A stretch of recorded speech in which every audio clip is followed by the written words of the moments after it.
There we go. So thank you for joining me for this Me to We storytelling. I'm so thankful to be a part of these stories. And Christa, I'm going to turn it over to you to share your resiliency story. Well, thank you so much, and it's a joy to be here today. And it's interesting that I never knew that I would end up moving from being on oak stages with long, beautiful velvet skirts and playing in front of hundreds of people as a violist, as a concert violist, and then being turned into being in the middle of foxholes in the army within a year.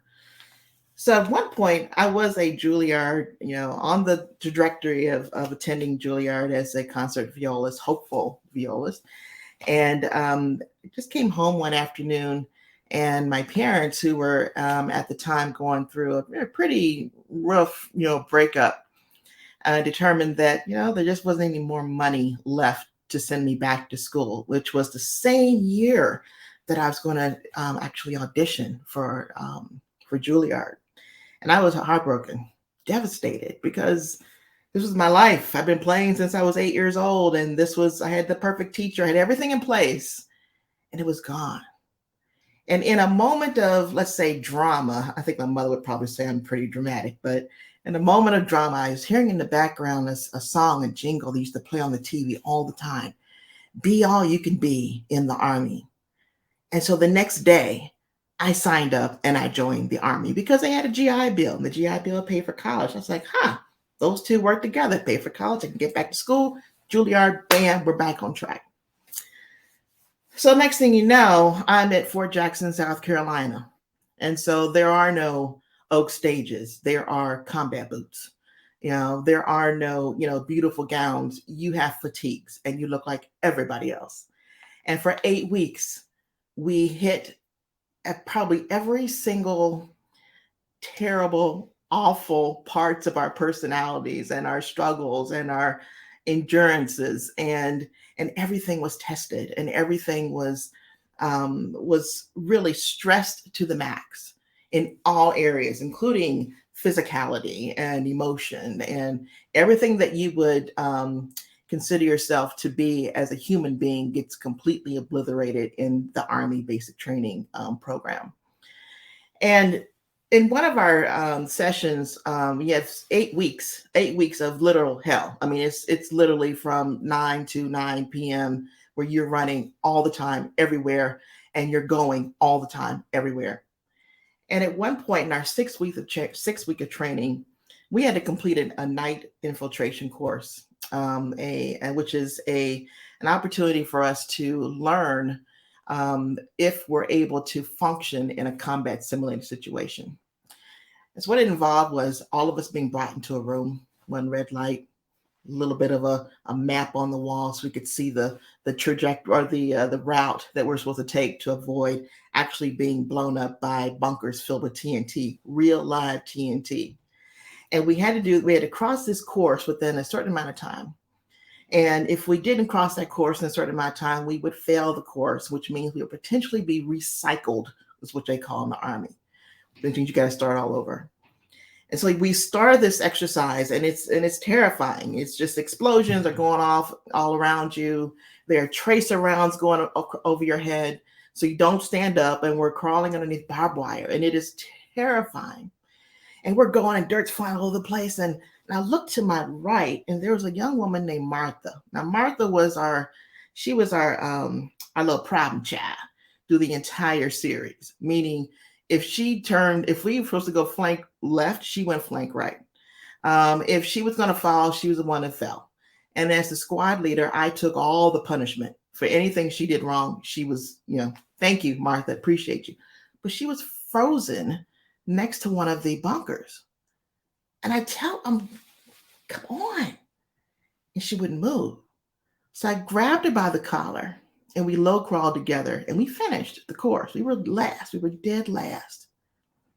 And when the lights came up and the smoke was starting to clear, the drill sergeant came to us, and he put his brim to my forehead, and he said, "Private, you came in last. You know what that means." "Yes, drill sergeant." But then he turned to the rest of the platoon and he said, all of you failed this mission. And everybody was like, oh, what? You failed the mission because you left 2 men on the field. And in the Army, nobody gets left behind. And I swear, in that moment, my DNA got restructured and lined up because that mantra directs and drives everything that I do. Whether I'm working with a startup team or where I'm working with someone in corporate America, it's like whatever it takes to ensure that nobody gets left behind, that's everything for me. Because you know why? I know what it feels like to be left behind. Thank you. So you get my heart with that one. We're a military family. My husband did 21 years in the Air Force. I did 6 years in the Air Force. So I feel I could visualize everything that you were saying, and completely agree that it's a piece that you take everywhere with you. But also it has created new resiliency challenges for myself as I've kind of transitioned to the civilian sector. And I'm like, you won't take a bullet for me? I don't get that. Shouldn't that be how it is everywhere? Yeah, So it kind of puts things in perspective because you're like, I don't understand for some people, they don't understand. Like, Christian, aren't you upset about X, Y, and Z? I'm like, well, no, because I've had that experience of if I don't do this, someone in my line could die. So when you've had that experience, then the subtle, petty arguments, they go away really quick because you understand what's really important. You know? yes, it changes everything. And I am a combat veteran, so I'm very well aware of how much that puts life in perspective. A rocket's not flying over my head. It's a good day then. It's Oh okay. yeah. One of the things that the thing someone pointed out to me is that, and this is the reason why that line stuck with me, is that however many in the platoon, 18 are in the platoon altogether, and in our squad there were 7. I was the only one that stopped and helped her. So there are a bunch of people that low crawled past Martha, right?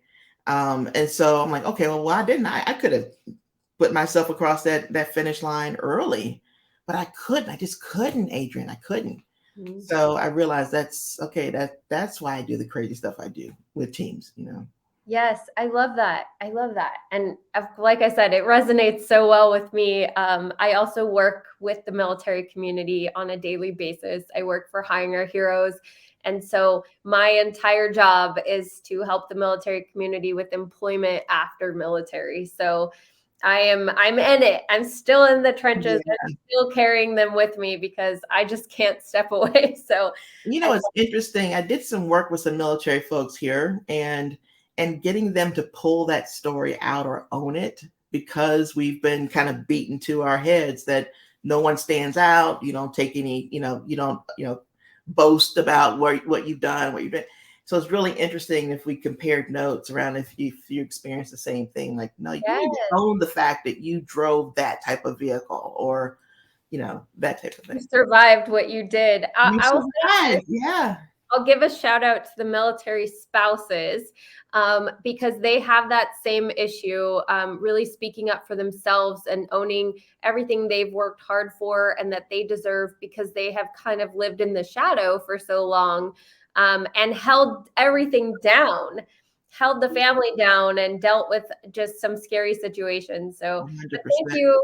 Thank you so much for sharing. As soon as you started talking, I was like, this is awesome. So I love that. But I want to turn to Monika, because I know you just have a beautiful story, and I can't wait to hear yours as well.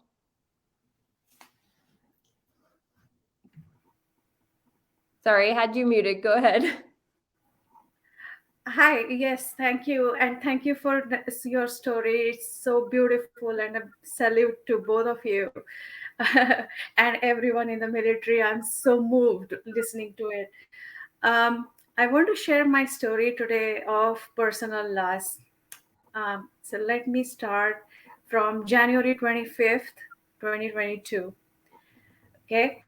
I am on my way to India to see my father, who is in critical condition in the ICU.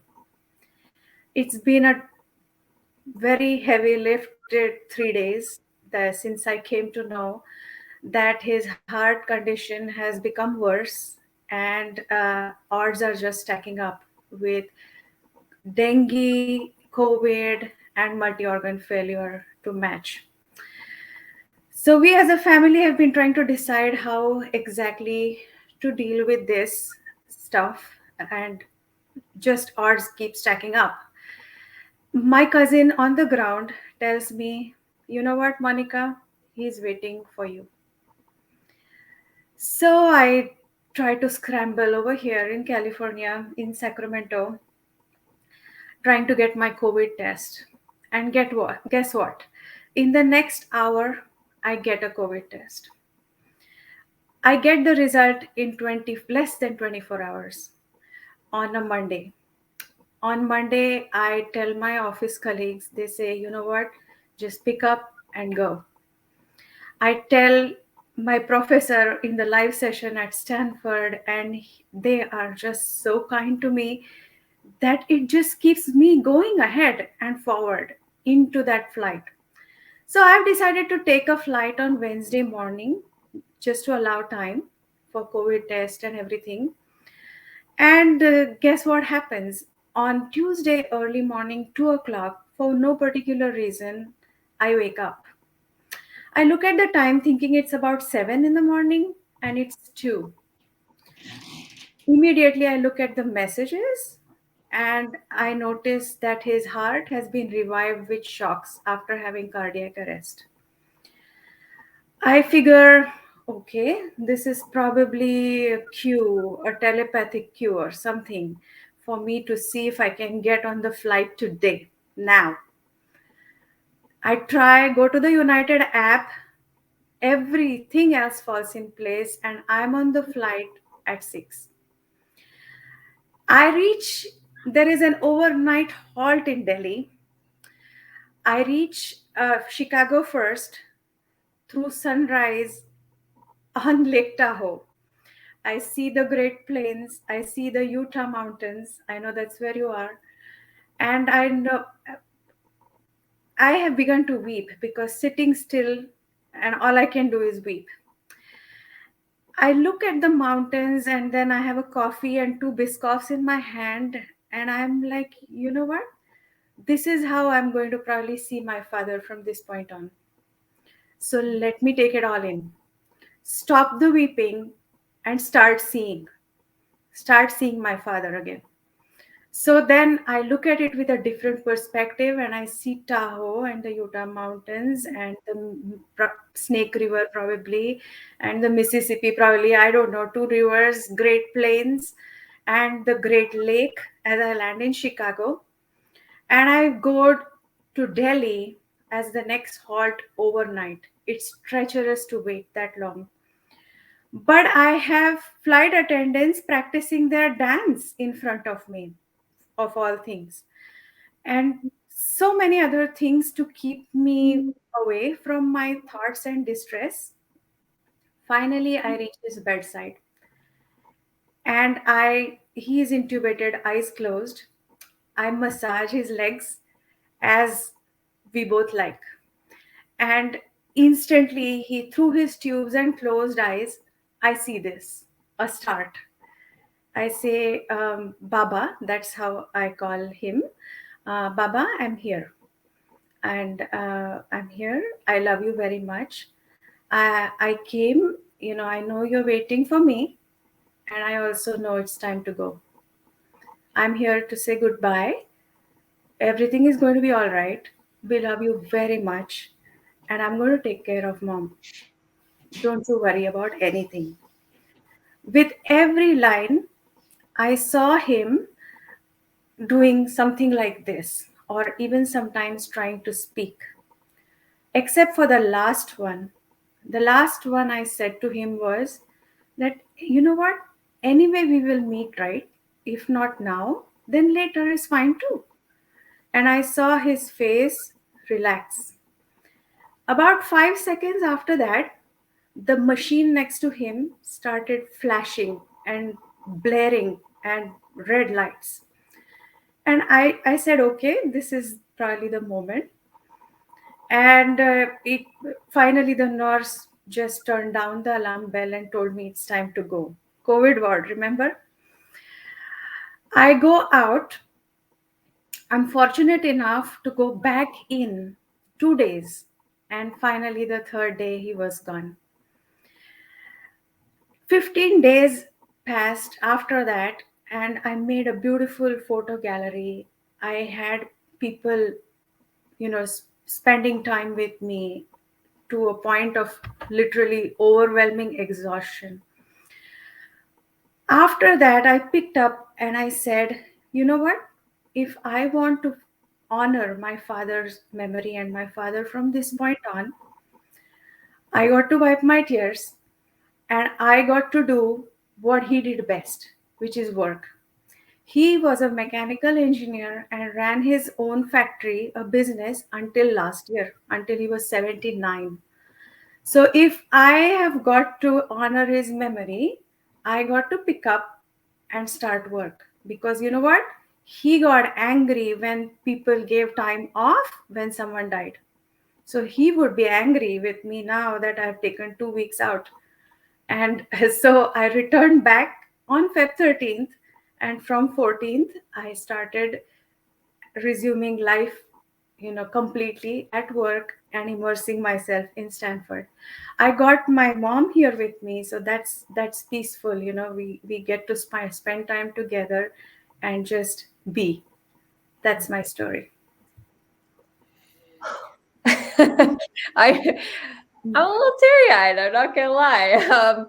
And goosebumps through a few of these stories that you guys have shared with me. I have lost my mom. I lost my mom to cancer, so I'm very well aware of, what it takes to be there for a parent and tell them it's okay to go. And I understand how difficult that is.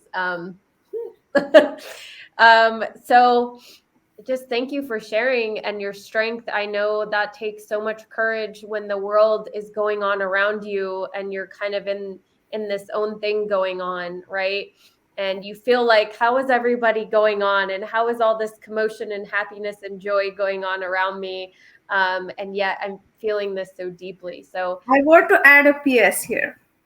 His mom is alive at 103. wow. So I met her before, obviously, and after he passed. And first she cried, and then then I told her, you know what? We all have a start date, and we have a secret end date. Between those two dates, we got to live the best life we can, right? She says, you're absolutely right. And I am so satisfied with what I have that I cannot be more grateful for what I got, including the 103 years.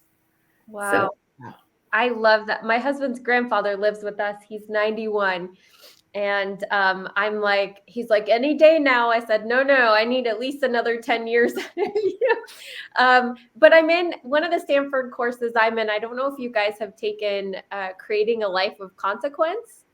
No. That's yet to be taken. I will take it 2 quarters later. Take it. It's an amazing course. But one of the things that he mentioned in this last week was something, I can't remember if it was the Greeks that whispered it to each other, but it was remember death. And the reason they said that was to just always remember that this life is what we make it, and you never know when it could be taken. So that was just so beautiful. Thank you both so much for your stories and for sharing, and just the openness that we've all had through these conversations. I absolutely love it. So thank you. Thank you so much for having us. Yeah. Thank you so much.